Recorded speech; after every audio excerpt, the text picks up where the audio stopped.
आपका फिर से स्वागत है। मैं Vivek Bindra, motivation speaker, leadership consultant और बिजनेस कोच। पीछे आपने मुझसे पूछा ये अडॉप्शन कर्व और मार्केट इवैल्यूएशन क्या होता है। देखिए, कोई भी बिजनेस आप शुरू कर रहे हैं या बड़ा कर रहे हैं, नया प्रोडक्ट लॉन्च करना चाहते हैं, नया बिजनेस बिल्ड करना चाहते हैं, डाइवर्सिफाई करना चाहते हैं, कोई कंपनी एक्वायर करना चाहते हैं, मर्जर करना चाहते हैं, इस प्रकार के बड़े एक्सपेंशन से पहले आपको मार्केट को समझना जरूरी है, मार्केट को एनालाइज करना जरूरी है, अडॉप्शन कर्व को पहचानना। जरा मेरा हाथ देखिए ध्यान से। अडॉप्शन कर्व, मार्केट अडॉप्ट करती है, मार्केट इंटेलिजेंस चेंज होती रहती है। देखिए, ध्यान दीजिए, कंज्यूमर बाइंग बिहेवियर बदलता है। कभी कभी मार्केट में आपका प्रॉफिट भी कम हो रहा है, आपका जो मार्जिन है प्रॉफिट कम हो रहा है, सेल्स भी कम हो रही है। ध्यान दीजिए, कम ऑन, मार्केट में ग्रोथ भी कम हो रहा है और मार्केट की डिमांड भी कम हो रही है। अब ऐसे समय में एडवर्टीजमेंट में पैसा लगाना ठीक नहीं होता। कई लोग कहते हैं यार, ना तो मार्जिन आ रहा है ना सेल्स बढ़ रही है, चलो एड पे खर्चा कर दो। मत करिएगा, एक कम ऑन, सावधान, फिर बता रहा हूं, बिल्कुल मत करिएगा। ये समय वो है जब आपको या तो प्रोडक्ट बदलना है या इंडस्ट्री बदलनी है, मार्केट का एनालिसिस करना जरूरी है। इसी को बोलते हैं अडॉप्शन कर्व। धंधे में शुरुआत करने से पहले सबसे पहले देखिए, जिस भी बिजनेस में आप घुसने जा रहे हैं उस प्रोडक्ट की नीड, उसकी अर्जेंसी कितनी ज्यादा है। अर्जेंसी ऑफ द प्रोडक्ट, वो सबसे इंपॉर्टेंट चीज है। कितना अर्जेंटली नीडेड है वो प्रोडक्ट। कोई ऐसी चीज तो नहीं बना रहे जिसकी कोई जरूरत ही नहीं है मार्केट में। कोई ऐसी चीज तो नहीं बना रहे जो देखने में तो यूनिक लग रही है, लेकिन द क्वांटम ऑफ नीड बहुत कम है उसकी, रेलेवेंस ऑफ नीड बहुत कम है उसकी, तो लंबा चलेगा ही नहीं। अच्छा, बिजनेस में घुसते वक्त देखिएगा उस बिजनेस का मार्केट साइज है कितना बड़ा। मार्केट साइज का मतलब है अंडर वाटर जाली बुनने की ट्रेनिंग, उसकी मार्केट साइज बहुत कम होगी भाई।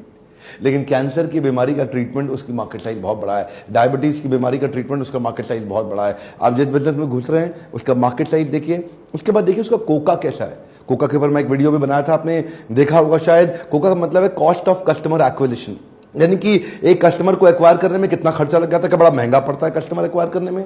तो आपकी स्केलेबिलिटी ड्रिवन कॉस्ट भी ज्यादा आएगी। तो मार्केट में घुसने से पहले 2 बार सोचना पड़ेगा, 4 बार सोचना पड़ेगा। नया कस्टमर पकड़ने में कितनी मेहनत, देखिए एफर्ट भी एक कॉस्ट है, पैसा भी एक कॉस्ट है, मेहनत भी एक कॉस्ट है, धन जो लगता है वो भी एक कॉस्ट है। दोनों कॉस्ट को इवैल्यूएट करिए। अच्छा, अब आप बिजनेस के बारे में सोच ही चुके हैं ना कि आपको करना है, तो एक कॉस्ट ऑफ कस्टमर डिलाइट भी चेक कर लीजिए। कॉस्ट ऑफ कस्टमर सेटिस्फैक्शन कह लो या कॉस्ट ऑफ कस्टमर डिलाइट कह लो। इसका मतलब क्या हुआ कि एक कस्टमर पूरी तरह संतुष्ट और खुश और अच्छा महसूस करने में आपका कितना पैसा, कितना समय और कितनी ताकत लगने वाली है। बड़ा महत्वपूर्ण है समझना। कि कई बार क्या होता है, कुछ ऐसे बिजनेस हैं जिसमें बहुत बड़ी चुनौती है कस्टमर को डिलाइट दे पाना, क्रिएट कर पाना। आपके लिए कैसा है वो, एक तो हो गया मार्केट के लिए कैसा है, दूसरा आपके लिए। अगला है कि जो प्रोडक्ट आप डिजाइन करने का सोचा है आपने, जिसको एनविजन किया, वो यूनिक कितना है, वो कितना distinct, clear, unique, absolutely different and most needed. Most needed की बात तो मैं पहले कर चुका हूं कि नीडेड तो है मार्केट में, लेकिन यूनिक भी है कि नहीं है। ऐसा तो नहीं है कि आप कोई सेम चीज करने जा रहे हो जो बाकी सारे कर रहे हैं। जब मार्केट में बहुत ज्यादा ऑप्शन तो आपको डिस्काउंट देना पड़ेगा। जब मार्केट में बहुत ज्यादा ऑप्शन तो आपको उधार भी देना पड़ेगा। जब मार्केट में बहुत ज्यादा ऑप्शन तो आपको बेइज्जती भी सहनी पड़ेगी। जब मार्केट में बहुत ज्यादा ऑप्शन है आपके खिलाफ, यानी कि इससे खरीद लो, इससे खरीद लो, इससे खरीद लो, इससे खरीद लो, किसी से भी खरीद लो, तो आपसे क्यों खरीदो, क्यों खरीदो आपसे? कोई जबरदस्ती है कि आप इसे खरीदो, रिश्तेदारी में बेच लेना जाके, मैं तो नहीं खरीदता, मैं तो इससे लेता हूँ, डिस्काउंट देता है। ऐसा सुनना पड़ेगा आपको। थोड़ा अनफेयर बोलता हूँ ना कभी कभी, लेकिन ऐसा कड़वा सुनना पड़ेगा। अगला पॉइंट है, इसको बोलते हैं स्पीड ऑफ ट्रांजैक्शन या वेलोसिटी या स्पीड टू मार्केट। इसको भी समझना पड़ेगा। अलग अलग मैनेजमेंट यूनिवर्सिटीज मैंने देखा है यूरोप में और यूएस में अलग अलग तरीके से बोलती है। ये जो स्पीड ऑफ ट्रांजैक्शन है, ये जो वेलोसिटी है, स्पीड टू मार्केट का मतलब क्या है? कोई चीज आप शुरू करना चाहते हैं, वो शुरू करने के बाद उसका पहला रियलाइजेशन ऑफ मनी, यानी कि इन्वेंट्री टर्नओवर कह लो, जो राशन की दुकान में सामान रखते हैं, इन्वेंट्री रखते हैं, उनका इन्वेंट्री कितनी तेज बिकता है, कितनी जल्दी बिकता है। ये 1000 रुपए का माल रखा है मैंने किराने की दुकान में, ये 1000 रुपए का माल 1 महीने में कितनी बारी बिक जाता है। यानी कि फटाफट बिक रहा है, तो माल गया, नया माल आया, भर दिया, माल गया, नया माल आया, भर दिया। ब्लॉक 1000 ही रुपया हुआ, लेकिन ये 1000 रुपया महीने में 20 बार घूम गया। तो यानी कि इन्वेंट्री टर्नओवर बहुत तेज है। देखिए, ये ना कॉन्सेप्ट को समझना जरूरी है। दूसरा, अपफ्रंट इन्वेस्टमेंट भी चेक करिए। जब आप बिजनेस करने जा रहे हैं तो आपकी जो केपेक्स इन्वॉल्व कितनी है। क्या आप ऐसा बिजनेस कर सकते हैं? केपेक्स ओपेक्स समझते हैं ना, एक वीडियो में पहले मैंने थोड़ा सा तो बताया था। केपेक्स मतलब कैपिटल एक्सपेंडिचर, ओपेक्स मतलब ऑपरेटिंग एक्सपेंडिचर। केपेक्स का मतलब शुरू में क्या बहुत बड़ा पैसा आपको ब्लॉक करना पड़ रहा है, बहुत बड़ा अगर अमाउंट ब्लॉक कर दोगे तो पैसा संभालने के लिए वर्किंग कैपिटल रहेगा नहीं आपके हाथ में, और अगर वेफर स्लिम मार्जिन, अगर थिन मार्जिन, तो वैसे ही लंबा लंबा चलेगा नहीं आपका। आपकी अपफ्रंट पैसा कितना लगने वाला है, क्या वो आप उसको अफोर्ड कर सकते हैं कि नहीं कर सकते हैं। फिर एक और चीज का ध्यान रखिए कि क्या आपके बिजनेस में अपसेल और क्रॉस सेल करना कितना पॉसिबल है। क्या आदमी एक चीज लेने आया, क्या वो 3-4 चीजें और भी ले सकता है।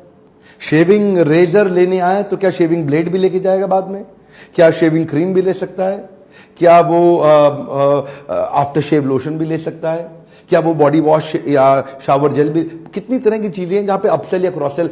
मैं ये पूछना चाहता हूं, तो छोटा सा एक उदाहरण है, मैंने मैकडॉनल्ड्स का एक वीडियो में उदाहरण दिया था कि आप बर्गर खरीदने जाओ तो फ्रेंच फ्राइज बेचने की कोशिश करती है वो जो यंग लड़की रहती है वहां पे।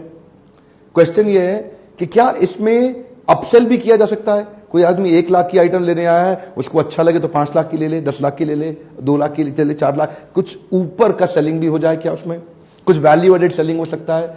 देखिए पॉइंट्स तो मैं बहुत सारे देना चाहता हूं अडॉप्शन कर्व को समझने के लिए, पर एक बात ध्यान रखिए, क्या आप अपने बिजनेस में एंट्री बैरियर क्रिएट कर पा रहे हैं। एंट्री बैरियर का मतलब क्या है, जहां से मोनोपोली क्रिएट किया जा सकता है। ये मोनोपोली क्रिएट करना बड़ा मुश्किल है, जिससे आप थोड़ा सा एवरग्रीन और longer duration of sustainable business build कर सकें। कितना ज्यादा लंबे समय तक ग्रीनरी आप मेंटेन कर पाएंगे अपने बिजनेस में। ग्रीनरी मतलब वो हरे हरे पत्ते, जो हरे हरे नोट, कितने लंबे समय तक आप मेंटेन कर पाएंगे जो आपके पास आते रहें। ऐसा तो नहीं कि साल 2 साल के अंदर कोई भी आया, कॉपी मारा, आपको उड़ाया, खत्म कर दिया आपके ट्रांजैक्शनल बिजनेस को, गेम ओवर। आपके कस्टमर को कितना ग्रेटिफाई कर पाएंगे जिससे आपका रिकरिंग रेवेन्यू मॉडल बिल्ड हो जाए और आपकी सस्टेनेबिलिटी बनी रहे। ये बहुत इंपॉर्टेंट है, क्योंकि कोई भी ट्रांजैक्शनल बिजनेस के अंदर आएगा आपको 1 मिनट में उखाड़ देगा। मैं रिक्वेस्ट करूंगा, पहली बार में बात समझ में हर एक को आना बड़ा थोड़ा कठिन होता है, मेरी स्पीड भी ज्यादा रखता हूं, टाइम ना लगे, 2-3 बारी वीडियो को घुमाइए, इसको देखिए, इसमें कई इंपॉर्टेंट टिप्स हैं जो आपको नए तरीके से सोचने में मदद करेंगे। अडॉप्शन कर्व को समझना, मार्केट को एनालाइज करना जरूरी है।